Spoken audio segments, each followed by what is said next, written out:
Hey everyone, welcome to our market update. It's been a few weeks since we last posted, so I do apologize for the lack of information. We've been so busy taking care of buyers and sellers over the past few weeks that we haven't had time really to do the research that y'all have come to expect. But we are back, and boy do we have an update for you. So let's go ahead and just get started like we usually do, checking out the weekly sales numbers. If you want to take a look at them up here, as you can see, over the past 7 days, we had 650 properties placed on the market with right around 1,300 going under contract, and we had a total of around 1,100 close.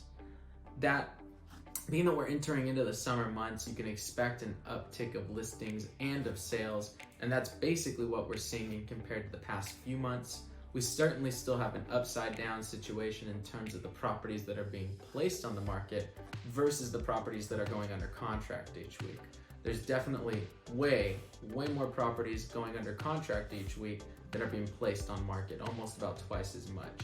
And what that means, if you're still wondering, is that we are very deep in a seller's market, even still. It's really a perfect storm. The labor shortages, the trade war, very low interest rates for mortgages, historic low really, and seller and builder hesitancy has caused a huge demand for housing.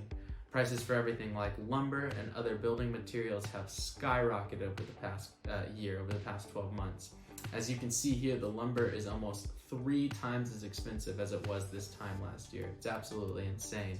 And the constant climb of prices has caused builders to slow down the number of properties that they're making available for sale each month.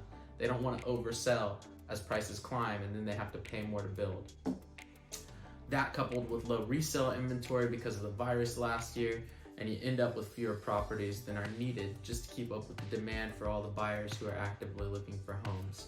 And that leads us to demand, which is really at this point at an all-time high.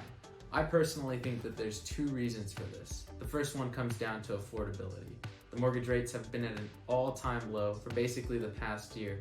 In fact, over the past year, they reached historic lows 13 times. Even now, we're near a record low. Most of our clients are getting interest rates between 2.5% and 3.5%, so the money is dirt cheap right now. The second reason is that more people are spending more time at their home, both for free time and for work.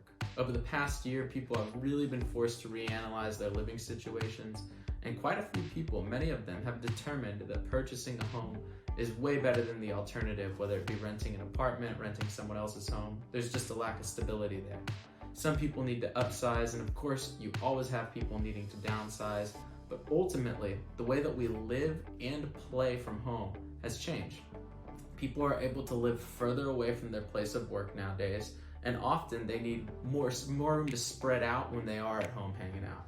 Home offices have almost become mandatory at this point, for the buyers that we're working with at least. On a micro level, 180 people are moving to Austin every single day. All of them need housing. In fact, the demand has grown so strong that the majority of builders that we work with are on 6 to 8 month wait list.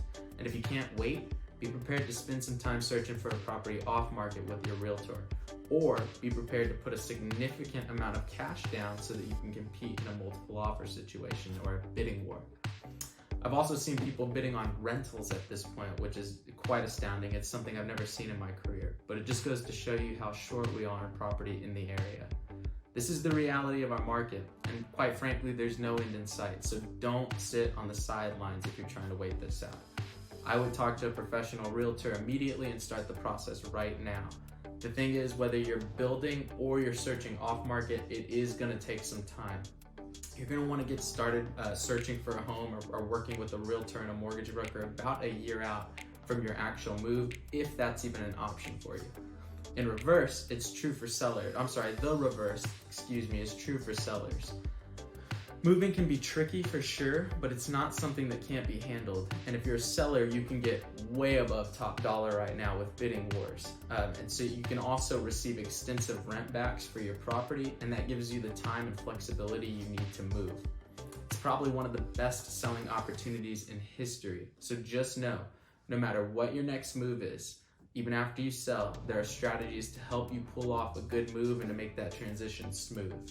That's basically all we got for y'all right now. Lots of moving pieces, lots of big market forces at work. but people are still buying and selling real estate as you would expect. Feel free to shoot us any questions that you may have about the process or the marketplace or any properties. My team and I are always here to help out and answer any questions. Feel free to give us a shout if there's anything we can do. Thanks for watching. See you next time.